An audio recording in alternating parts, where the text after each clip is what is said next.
Donc le sujet, comme vous avez pu le lire, métaphysique, espérance et eschatologie, une réflexion avec Joseph Ratzinger.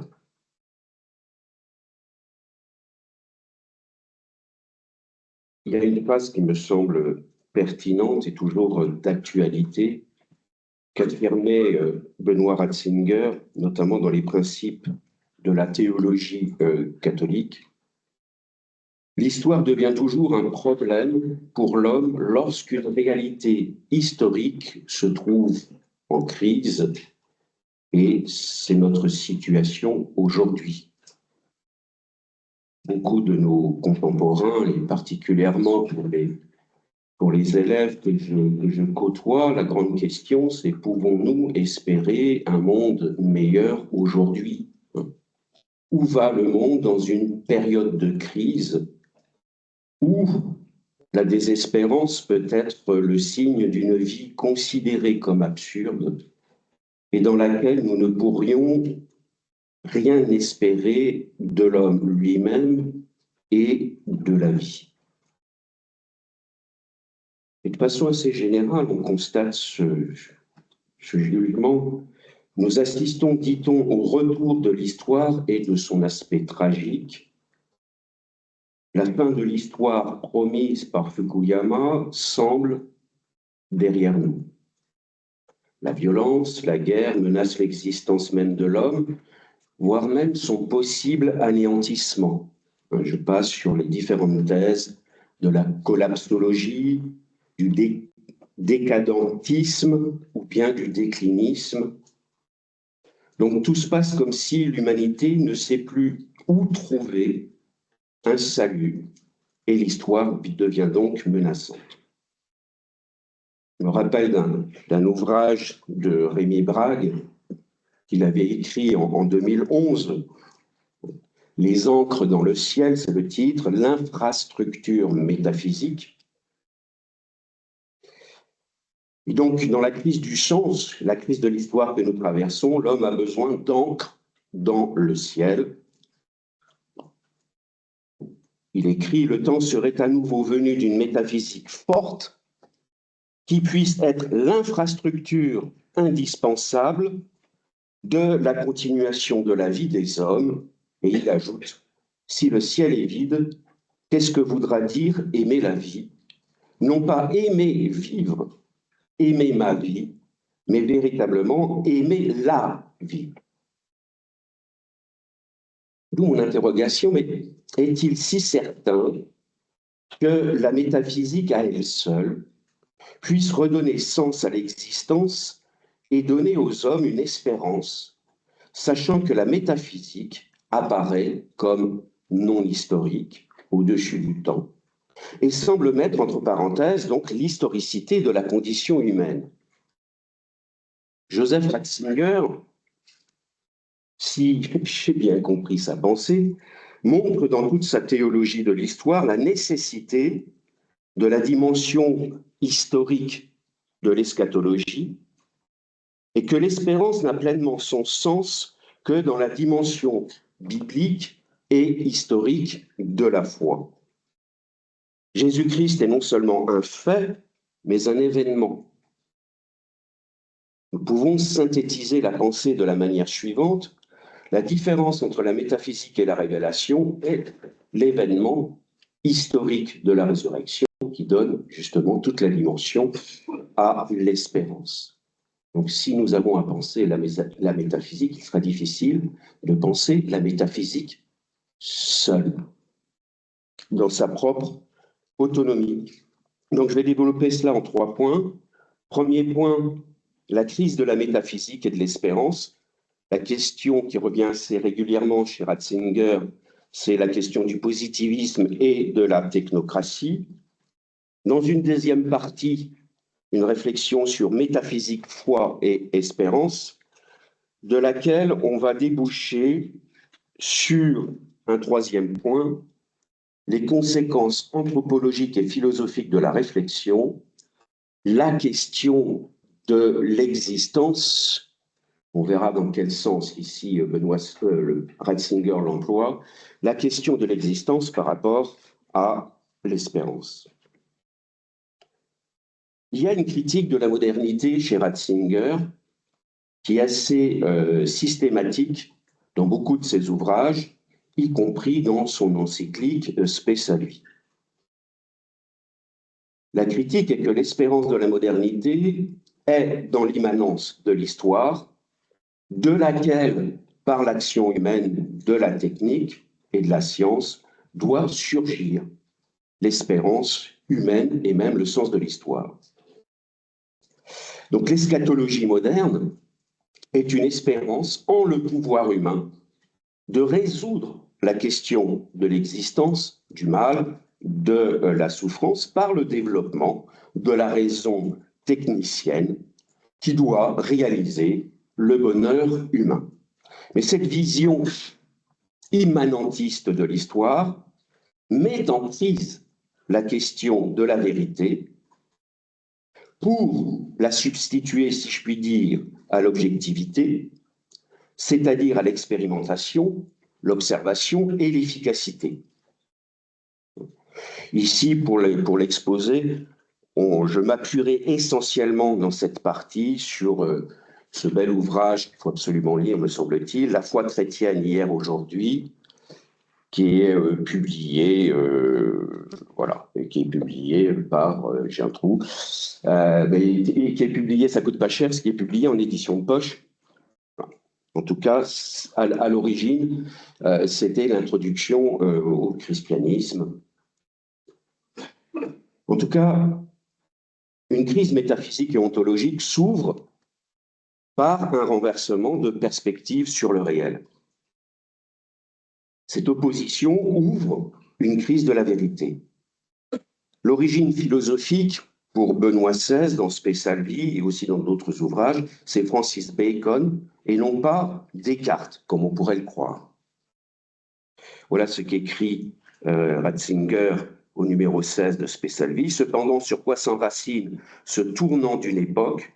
C'est la nouvelle corrélation entre expérience et méthode qui met l'homme en mesure de parvenir à une interprétation de la nature conforme à ses lois et d'arriver ainsi en définitive à la victoire de l'art sur la nature. La nouveauté, selon la vision de Bacon, se trouve dans une nouvelle corrélation entre science et pratique. Et pour le comprendre, Ratzinger ouvre une histoire de la pensée du positivisme qui évolue du facere au faciendum. En somme, la vérité sans transcendance, devenue pragmatisme et efficacité, relève de l'immanence de l'histoire par laquelle l'homme jauge son être par son action. Si dans cet ouvrage, il y a une orientation qui va de Descartes à Kant, il consacre aussi une importance à Giambattista Vico. Vico, dans l'opposition à la formulation scolastique verum est ens, est substitué verum qui a factum. Le vrai est révélé par le fait humain. Le vrai n'est plus la question de l'être, mais la question du faire qui deviendra le fait. Cette formule, nous dit Ratzinger, à mon sens, sonne le glas de la vieille métaphysique et annonce l'esprit spécifiquement moderne. Par conséquent, la vérité ou objectivité est dans l'ordre du factum, car nous ne connaissons que nous-mêmes. Dans l'immanence du temps, nous ne connaissons que nous-mêmes. L'humanité ne se saisit que dans ses propres actes. Son devoir est de réfléchir sur le factum, sur sa création. Et donc la vérité devient certes le fait réel, mais en tant qu'il devient pure création de l'action humaine. J'allais dire, l'homme se contemple dans le miroir de sa propre action. La vérité est non pas l'être de l'homme, mais ce que l'homme produit de lui-même. Et c'est un pas en avant qui aboutira en fait à l'idée que la vérité est une poétique, un faire créateur. Voilà ce qu'il écrit. Le factum devient ainsi la seule certitude. Nous pouvons comprendre ici l'anthropocentrisme où le monde n'est plus à connaître mais à transformer par la technique. Il n'y a qu'un pas qui sera franchi. Nous allons passer du verum cui factum à verum quia faciendum. Le règne de la technique va supplanter l'histoire et deviendra la clé, le sens de l'histoire et de l'espérance humaine. Dans la bouche de Ratzinger, cela vient souvent, la vérité devient opérationnelle, c'est-à-dire efficace. La vérité est dans les possibles, offerte par le pouvoir et la puissance de la technique, et donc le passé est révolu, mais importante est l'attente des potentialités dans le futur que peuvent offrir la puissance de la technique. C'est là où se situe l'espérance, et ainsi le règne de la technique supplante celui de l'histoire et évidemment aussi celui de la métaphysique. Et Ratzinger écrira « Désormais, il s'agit de l'homme, rien ne l'empêche de se faire Dieu. Dans le temps de l'histoire, il peut transformer le monde et espérer résoudre l'injustice, la souffrance et le malheur. »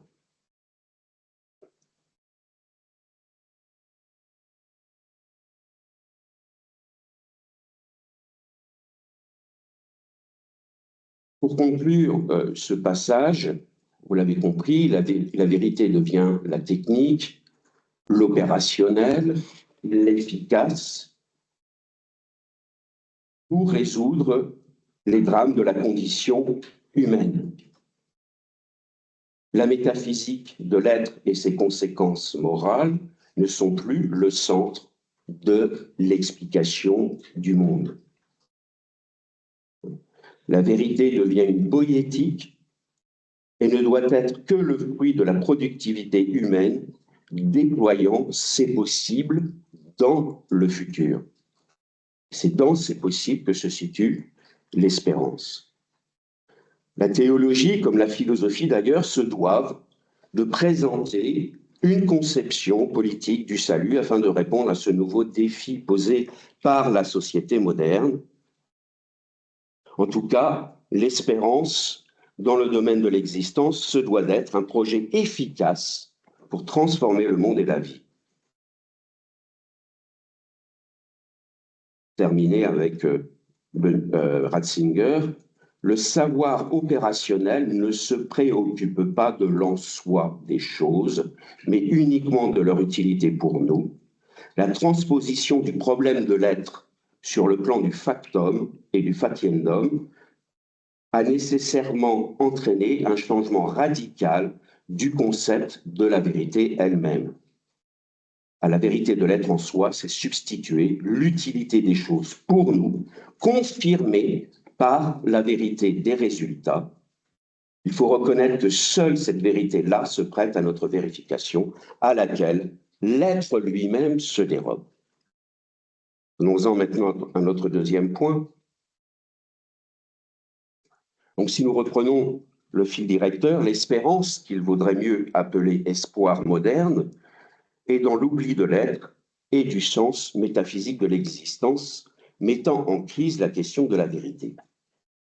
Pour comprendre la réponse de Ratzinger qui peut nous éclairer sur l'articulation métaphysique, foi et espérance, il nous faut d'abord resituer la relation entre histoire du salut et l'espérance. Vous comprenez que le point d'ancrage est d'abord l'événement du Christ et de sa résurrection, qui est la clé de l'espérance. Autrement dit, il y a une réalité historique du salut qui rend crédible l'espérance. Rappelons quand même une chose qui fait la difficulté pour le philosophe. Il est difficile pour le philosophe, comme pour la métaphysique, de dégager un sens à l'histoire et donc à déterminer un eschaton et une espérance. Ratzinger précise que le sens de l'histoire ne peut être une déduction a priori issue de la seule immanence de la raison. Je dirais même une théologie naturelle là-dessus échouera. Les lumières de la raison dans son autonomie ne suffisent pas à comprendre le sens effectif de l'histoire. Et comme le précise Joseph Pieper, qui a été aussi le professeur de philosophie de Ratzinger, dans son ouvrage De la fin des temps, suivi aussi de Espérance et Histoire. C'est publié aux éditions Ad Solem, c'est vraiment à lire, et c'est très facile à lire. Il est beaucoup plus clair que moi, je vous rassure. Si c'est pour vous motiver à lire Pieper, allez-y. Il écrit la chose suivante: la condition préalable de la philosophie de l'histoire, comme celle de la théologie de l'histoire, est la foi, c'est-à-dire l'acceptation et l'accueil de la parole révélée sur l'histoire. Donc, pour un philosophe, il est bien obligé de faire une philosophie chrétienne s'il veut commencer à réfléchir sur la question de l'espérance et du sens de l'histoire. Je continue Pieper. L'espérance, au contraire de l'espoir, ne peut signifier que ce qui est au-dessus du pouvoir de l'homme. Et on retrouve ça chez Ratzinger, sans la foi, le dévoilement du sens de l'histoire est impossible. Disons-le, la métaphysique comme le philosophe est borgne. Nécessité donc de la lumière de la révélation. Je continue un peu rapidement avec Pieper. Ce qui est objet, dira Pieper, d'espérance stricto sensu, celui qui espère n'en dispose pas. Personne, en effet, ne dit qu'il espère ce qu'il peut faire ou obtenir par lui-même. Ce qui est espéré est toujours d'une nature telle que celui qui espère n'en dispose pas, il s'en trouve démuni. Il ne peut tout simplement pas causer, engendrer, fabriquer, produire ou créer ce qu'il espère. Autrement dit, introduire l'espérance appelle une conception de l'existence où l'homme doit accepter sa finitude et ses limites. Quant à la question évidemment de la résolution de sa vie et de sa mort, il a besoin de la révélation. Tout d'abord et rapidement, le péché originel ne permet pas, nous dit Ratzinger, à l'homme de réaliser son essence en plénitude, et que l'histoire ne peut être la réalisation nécessaire et suffisante dans son immanence de son essence. L'histoire de l'homme, écrit Ratzinger, est l'histoire de son aliénation, en opposition à son essence, en sorte qu'il ne peut arriver à être lui-même que par la foi. Et il ajoute que l'histoire, en son déroulement, ne peut atteindre cet essentiel de son moi. Il écrit cela dans les principes de la théologie catholique. Donc le pouvoir de la technique ne peut être résolu, car si les connaissances scientifiques peuvent progresser et s'additionner dans le temps, il n'en est rien d'une liberté blessée qui ne peut progresser dans le temps de manière cumulative. À chaque instant de l'histoire, l'homme dans sa liberté doit se décider pour le Christ et son salut. L'histoire du salut dans les Écritures introduit ainsi l'histoire, nous dit Ratzinger, avec sa contingence. Vous voyez, on dépasse aussi complètement l'idée du déterminisme historique, chez Marx comme chez Hegel. Et ce qu'apporte l'histoire du salut dans les Écritures est une théologie de la liberté.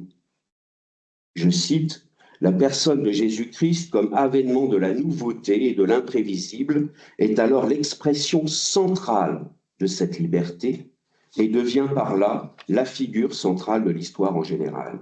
Une telle liberté peut alors devenir le modèle d'intelligibilité qui explique que Dieu seul peut conduire librement au salut de toute liberté, sans que s'en suive une cohérence perceptible par nous. En tout cas, aucune autre cohérence que celle-ci. La liberté a à faire dans chaque cas avec l'amour et l'amour avec le salut, dit-il.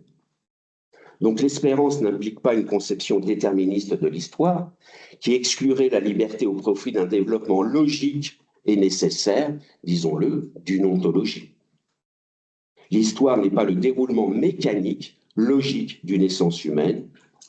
La liberté, nous dit Ratzinger, semble se muer et se perdre en prédestination. S'il faut décrire l'histoire totale par une logique unique et nécessaire, c'est qu'elle est une histoire de la nécessité du nécessaire, lequel n'offre plus de place à une liberté qui se refuse à entrer dans l'histoire. Dit autrement, l'homme ne peut trouver que son espérance que dans la foi au Christ, et que ça éclaire sur le plan ontologique. L'histoire concrète de l'homme est, au contraire, une tension entre l'ontologie et l'histoire. Tension, dit-il, entre une nature humaine qui, pour être elle-même, ne peut que se réaliser au-delà d'elle-même. Et en fait, le péché originel manifeste aussi cette tension. Autrement dit, le risque d'une métaphysique de l'essence est d'oublier la contingence et la liberté. Et même si nous introduisons une ontologie de la liberté, elle ne peut espérer que l'homme puisse sortir seul de la question de la mort et du mal. Enfermé dans son immanence, que peut-il espérer de son action et de son pouvoir? L'être n'est, dit-il, lui non plus une monade close, mais par l'amour et la haine, il est relié aux autres en qui il est présent. L'être personnel est présent dans les autres comme faute et comme grâce. Il est lui-même dans les autres, avec les autres, par les autres. Mais nous pouvons aussi aboutir à une impasse entre une ligne de l'histoire du salut qui oublie l'être au profit de l'existence, au risque d'une histoire sans ligne directrice, et la foi deviendrait aussi mouvante au point qu'elle ne pourrait être unique, au risque d'ôter toute espérance. Et la même en tout temps et de l'autre, une eschatologie, si je puis dire, ontologique, transcendant toute l'histoire. Une espérance au-delà de l'histoire, sans lien avec elle.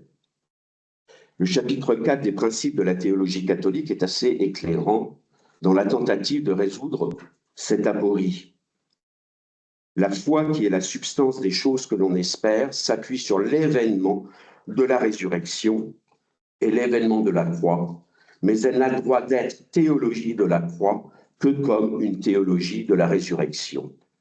Car, dit-il, la puissance de la mort, qui est la constante caractéristique de l'histoire, a été brisée en un certain point par la puissance de Dieu et par une espérance toute nouvelle a été infusée dans l'histoire. Et c'est là où, quelques lignes plus loin, Ratzinger montre la différence entre le concept de Dieu de la métaphysique grecque et celle de la Bible.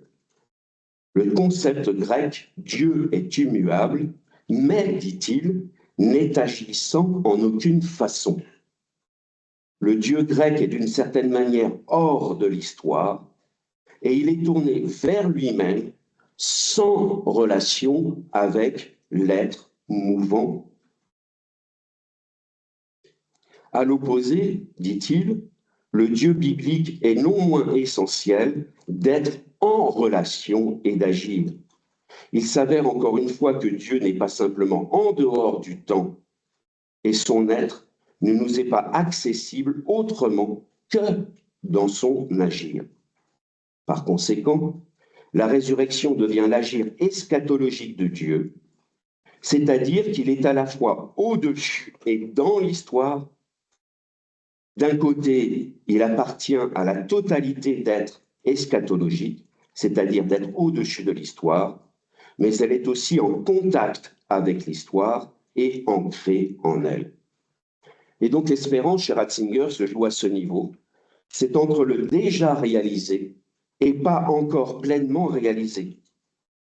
L'eschaton n'est pas seulement à la fin, mais déjà présent dans l'histoire, et cette dimension est ça, si je puis dire, à l'ontologie et la métaphysique, si on la réduit à la seule dimension de l'autonomie de la raison et de ses possibilités de connaissance de l'être de Dieu et de son agir. Est-ce que pour autant, la question de l'espérance annoncerait la fin de l'ontologie et de la métaphysique? Comment comprendre l'articulation chez Ratzinger entre métaphysique et foi. Il faut le reconnaître chez Ratzinger, s'il y a une métaphysique et une ontologie, sa référence essentielle est biblique. Il ne me semble pas qu'on puisse y trouver une philosophie académique et donc technique, si je puis dire. Disons pour faire court que Ratzinger ne tente pas la construction d'une philosophie systématique et spécifique, mais toujours de penser la foi de l'Église. Autrement dit, le Dieu des philosophes est devenu en le Christ un Dieu qui parle, écoute et agit. En tout cas, s'il y a une métaphysique ou une ontologie, elle est dans l'écoute de la foi et prend une spécificité chrétienne. Si je m'appuie sur la thèse de David DeCaprio, qui s'appelle Philosophie et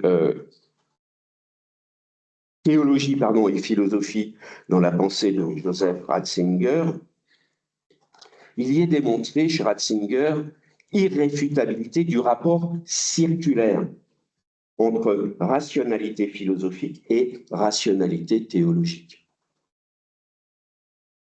Et donc, dit-il, impossibilité de la philosophie d'évacuer la question théologique. Et donc ainsi, il s'oppose, Ratzinger, à toute théologie purement philosophique.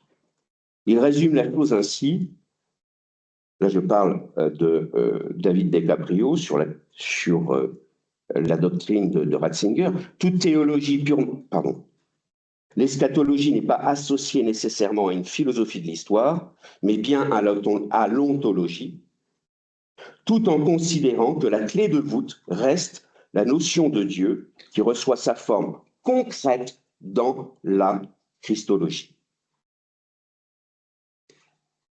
Dans Entretien sur la foi, Ratzinger écrit « La raison ne se guérit pas sans la foi, mais la foi sans la raison ne devient pas humaine. » Dès lors, l'espérance en philosophie ne peut être vraiment comprise que dans le rapport à la foi. Ratzinger ne veut pas tomber non plus dans le piège d'une théologie post-métaphysique. Et pour reprendre une expression de Philippe Capelle-Dumont, ouvrir la voie à une herméneutique de l'existence délestée, des scories ontologiques, écrit-il dans Philosophie et inspiration chrétienne, dans un ouvrage publié par l'Académie catholique de France. D'où le troisième mot, j'ai encore un peu de temps. 3 minutes. Aïe, aïe, aïe, aïe. Donc en 3 minutes, accrochez-vous. Ah, le temps. Donc les conséquences anthropologiques et philosophiques de la réflexion sur la question de l'existence. Donc tentons tout de même de montrer avec Ratzinger les conséquences ontologiques et anthropologiques de l'espérance et de la foi chrétienne. L'homme, dans son essence, est profondément un pèlerin de l'espérance, car il est un être qui existe en deux. C'est ce que nous allons essayer de montrer. Si l'histoire du salut nous plonge, si je puis dire, dans l'existence et le concret, il n'en reste pas moins, comme nous l'avons au fond déjà dit, il y a une essence humaine à réaliser. Si nous avons vu avec le positivisme, l'homme n'a plus d'essence, puisque la technique doit la créer, l'espérance, au contraire, est liée à la question de l'essence réelle de l'homme, même si l'homme ne peut la déployer seul. Si Ratzinger critique aussi l'existentialisme sartrien, pour lequel l'existence précède l'essence, et l'homme, par conséquent, dans la logique de Sartre, l'homme est un être libre, un néant d'être soumis à la nécessité de se faire être, l'espérance et la foi doivent aussi opposer une résistance à cette philosophie de l'émancipation qui déclare l'homme privé d'essence et de vérité et lui attribue une liberté illimitée de se construire lui-même selon les buts qu'il se propose. Il y a bien une essence humaine et une vérité, qui d'ailleurs se fonde sur la figure de Jésus, parole du Père, et donc il n'y a pour l'homme qu'une seule vérité sur l'essence de l'homme. Seulement la nature de cette essence est associée par un concept emprunté sans doute à l'existentialisme, mais Ratzinger va lui donner un sens distinct. Comprenez, exister, littéralement, signifie se tenir hors de soi-même. L'anthropologie, chez Ratzinger, est à situer justement dans sa dimension biblique, qui révèle que l'homme est toujours un être en exode.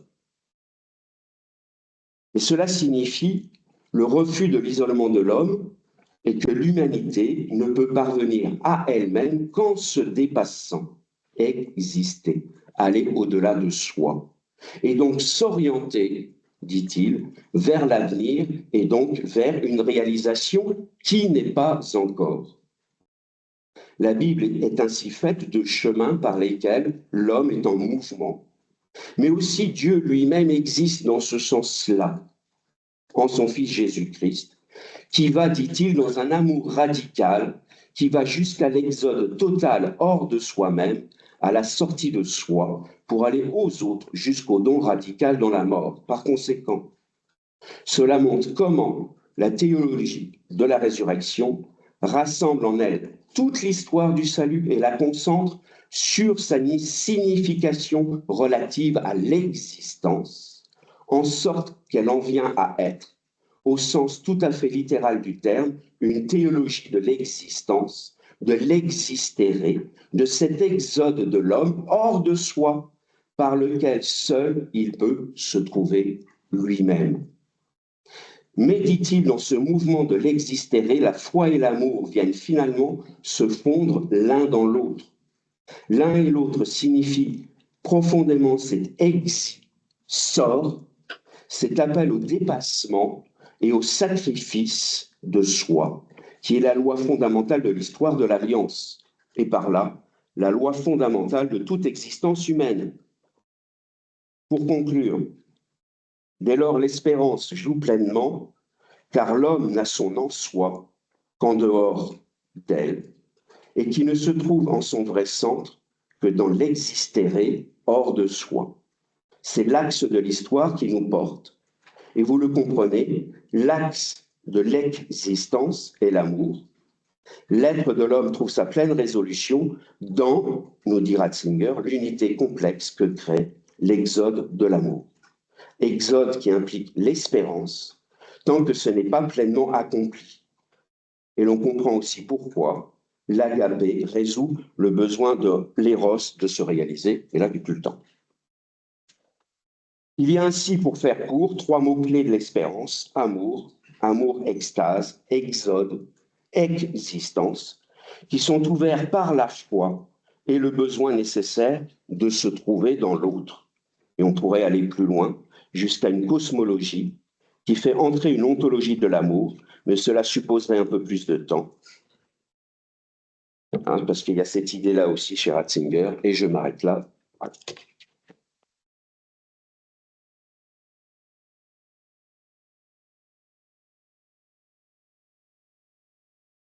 Logiquement, vous avez tout compris, donc vous n'avez pas de questions.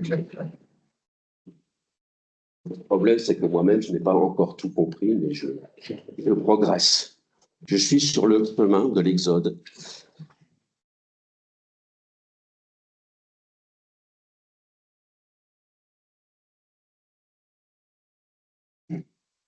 Merci beaucoup pour cet enseignement. Comme le précédent, nous passons maintenant un temps d'échange entre nous et avec le professeur. Et les spécialistes de Ratzinger, moi je découvre.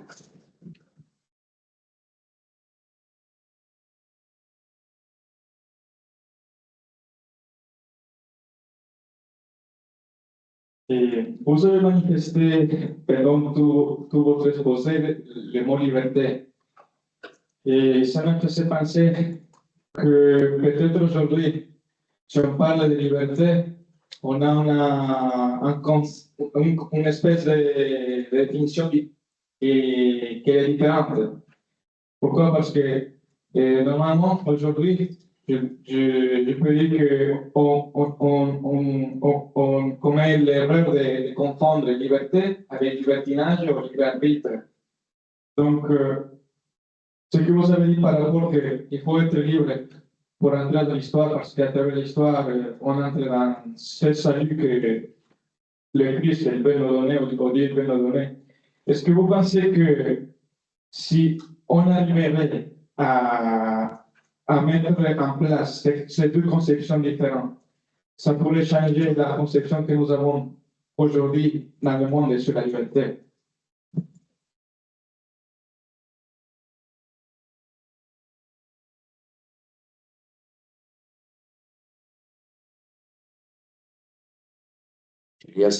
Cette question suppose toujours le dialogue avec les personnes que l'on rencontre.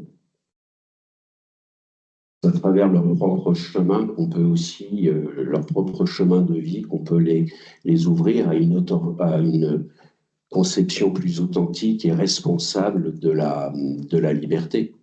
Mais si vous voulez souligner par là qu'entre la conception chrétienne de la liberté et celle du monde d'aujourd'hui, il y a une différence abyssale, on en est d'accord, mais après, il faut le vivre ça dans l'espérance et la confiance en la profondeur et l'efficacité de la parole de Dieu, mais toujours, moi ce qui m'intéresse toujours chez Ratzinger, c'est la question du dialogue et de l'interculturalité. Donc il faut savoir aussi parler aux hommes d'aujourd'hui. Ce n'est pas parce qu'il y a une différence abyssale que c'est impossible, mais c'est toujours possible si on rejoint les autres dans leur propre chemin de vie, dans leur propre exode. Vous savez, moi j'ai constaté une chose avec mes élèves, il y a 3 points clés qui les touchent: liberté, amour et justice. Bon. Mais peut-être que j'ai mal compris votre question. Je l'ai vu un peu plus comme une question pastorale que vraiment technique, c'est pas un reproche. Mais ils sont pas sensibles à ce sens de la liberté, hein. Parce qu'on arrive à une génération où ils sont très inquiets et le rapport au progrès technique devient un rapport assez critique. Ils ont cette conscience-là depuis la crise écologique. Merci. La question que Oui. je me pose justement, vous parlez du dialogue et de l'interculturalité, en même temps avec ce passage de l'en-soi à l'utile, comment non seulement dialoguer, mais même vivre et collaborer dans notre monde actuel sans justement être happé par ce passage pragmatique. Je peux vous poser une question? Qu'est-ce que vous espérez sur le plan temporel?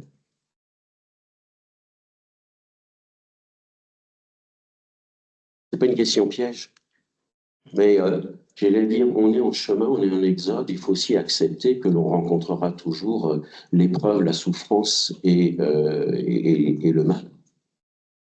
Certes, c'est difficile, mais on n'arrivera jamais, en tout cas, à résoudre dans notre temps toutes les questions que nous traversons et que nous connaissons. La difficulté, c'est de faire prendre conscience de la limite du pouvoir humain. J'avoue, philosophiquement, je travaille beaucoup cela avec mes élèves. Oui, mais je trouve que des fois, il peut y avoir des cas sur la théorie et la pratique où théoriquement, on va réfléchir, on va développer, on va faire de la métaphysique, mais en pratique, on va chercher l'efficacité, quoi. Oui, peut-être, mais c'est un vaste débat, si vous voulez, parce que ça relève aussi de l'éducation de l'intelligence. J'allais dire, dans la formation des élèves, ce qui est dramatique, c'est que les élèves utilisent qu'une partie de leur intelligence, c'est-à-dire du calcul. Après, c'est leur faire rentrer dans la nécessité métaphysique. Mais avant de les faire rentrer dans la nécessité métaphysique, il faut les rejoindre sur leur chemin de vie, dans leur existence, pour essayer justement de les faire prendre conscience des limites et voire même du danger d'une conception uniquement technicienne de la vie.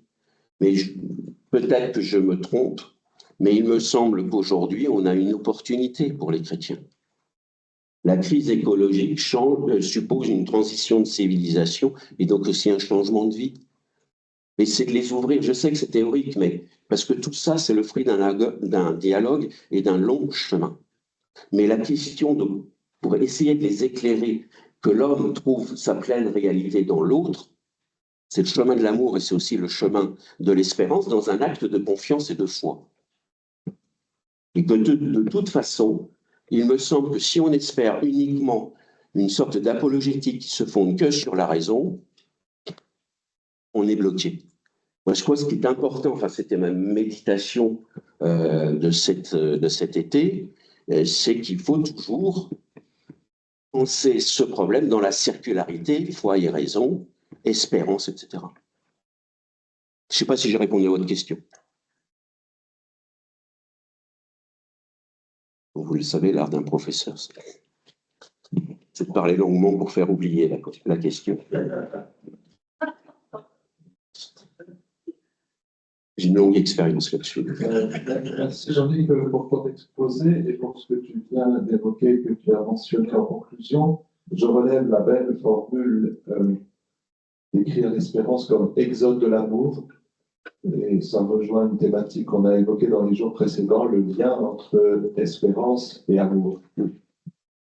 Après, tu es parti de la problématique actuelle de la désespérance, qui a été évoquée hier aussi d'ailleurs par le père Canary, une forme de désespérance dans l'actualité, on dit quelquefois postmoderne.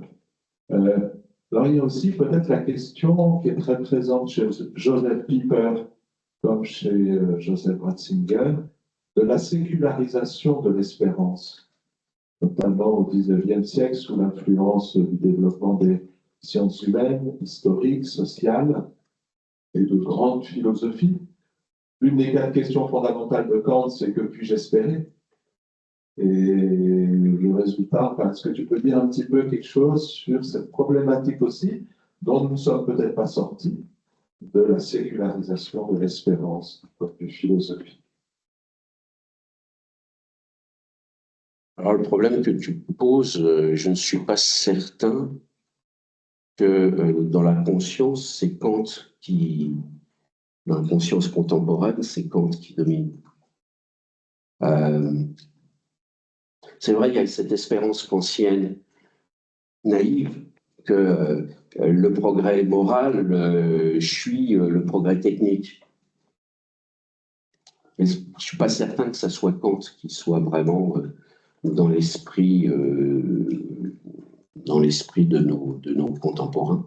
Tu voudrais que j'expose un peu Kant sur ce sujet? J'ai mal compris ta question parce que moi, le but, c'est la question n'est pas sur Kant, la question est sur, de manière un peu globale, est-ce que la problématique de la sécularisation de l'espérance est toujours pertinente ou est-ce qu'elle est dépassée aujourd'hui? Elle n'est pas dépassée. Le problème, c'est où porter l'espérance. Et que, un peu la méditation de cet été, c'est que, est-ce qu'on veut espérer nécessairement que l'homme puisse prendre conscience de sa propre limite? Et je me suis rappelé ce que disait Simone Veil, la philosophe, au sujet de la violence dans l'histoire. Elle est liée à la concurrence des États et à la poursuite de l'intérêt de l'État. Et tout passe par le pouvoir et la puissance.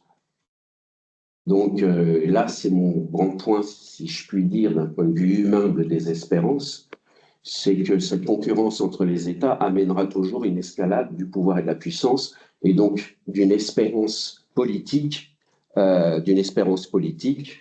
qui s'appuie sur la technologie. Je ne sais pas si je réponds à ta question, mais là, il y a un point qui est un véritable obstacle. Alors, ce qui demeure peut-être, c'est une espérance politique, au point que la politique demeure encore l'eschatologie du salut. Oui, ça, alors là, il y a un gros grosse difficulté. Et même dans la question écologique, il y a toujours cette idée que de toute façon, le problème écologique est un problème technique, et non pas un problème éthique, moral, etc. Donc, d'ailleurs, on voit bien dans les débats, la question c'est la voiture électrique ou pas, mais de là à changer de vie pour une sobriété, etc., là, ça bloque. On veut maintenir un niveau de croissance semblable grâce à la technique. Donc, est-ce que ça mettrait fin à une société technocratique, pour employer aussi une expression d'ailleurs de Gabriel Marcel? C'est pas joli. En tout cas, sur le plan individuel, on peut arriver à faire réfléchir, mais face à la peur, on recourt toujours à la puissance de l'État.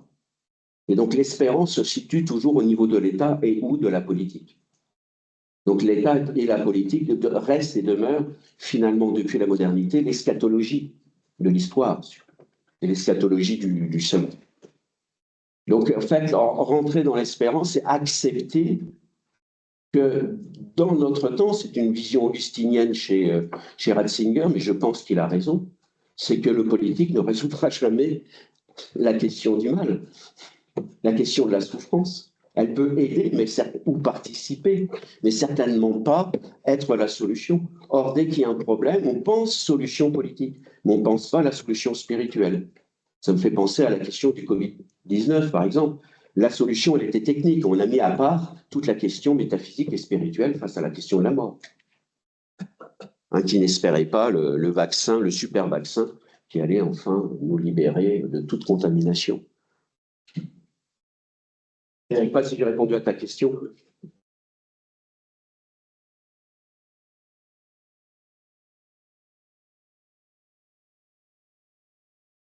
Je vous remercie sincèrement pour l'exposé. Et comme on l'a dit, le professeur. Peut-être en suivant un peu la même ligne, j'avais étudié Hannah Arendt. C'est un peu intéressant sa critique à l'homme moderne, de sa crise.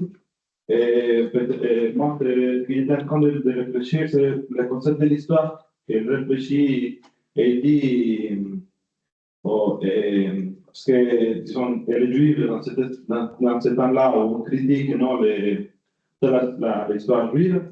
Et moi, ce qui c'était intéressant, c'est qu'elle dit le juif christianisme a donné un sens historique linéaire. Pardon? A donné un sens en ligne. D'accord, linéaire, ok. Linéaire. Et non pas en cercle, comme on a toujours réfléchi. Et cependant, aujourd'hui, je vois que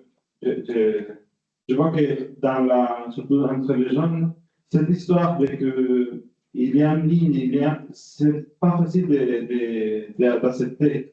Comment pourrons-nous parler d'une histoire, voilà, en sens de l'histoire, l'action est compréhensible? Si, j'essaie de dégager l'implicite, rassurez-vous. Ce qui est important, votre analogie avec Hannah Arendt,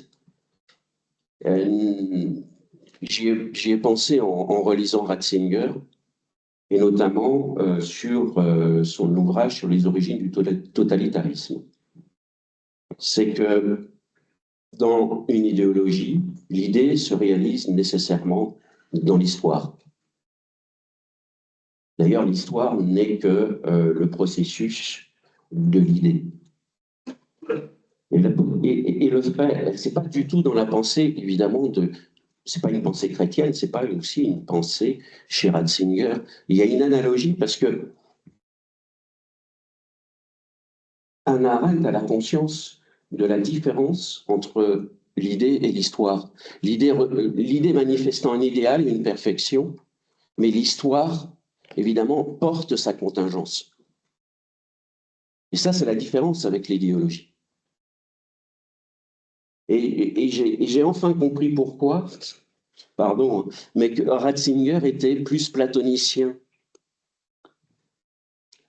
Parce que chez Platon, il y a une sorte d'ontologie eschatologique. Il y a bien le monde des essences, mais le monde si je puis dire, temporelle et sensible, ne réalise jamais pleinement cette essence. D'autre part, le christianisme est linéaire, attention à ce mot parce qu'il peut faire peur. Vivre avec le Christ, c'est savoir aussi qu'il y a la contingence de l'imprévu. Hein, ce que Hannah Arendt appelle aussi le miracle de l'être, hein, le kairos. D'ailleurs, c'est un peu sous-entendu dans une des citations que j'ai données de Ratzinger. Et que d'autre part, l'espérance ne se joue pas pour demain. J'oserais dire de façon un peu provocatrice, ce qui va se passer à la fin des temps, ça m'échappe, je m'en fous un peu. Le problème, c'est que ce que je vis là aujourd'hui, parce que mon espérance, elle est avec la mort, ma mort. Donc dans le christianisme, il y a quand même une immédiateté, si je puis dire, de l'existence, la précarité de la vie. Chaque individu est face à la mort, qu'est-ce qu'il va en faire de sa mort? Alors par rapport à ça, je vois par rapport à mes élèves, j'insiste beaucoup plus que je ne le faisais avant à remettre la question de la mort au centre de la réflexion philosophique. Et la question évidemment de l'au-delà.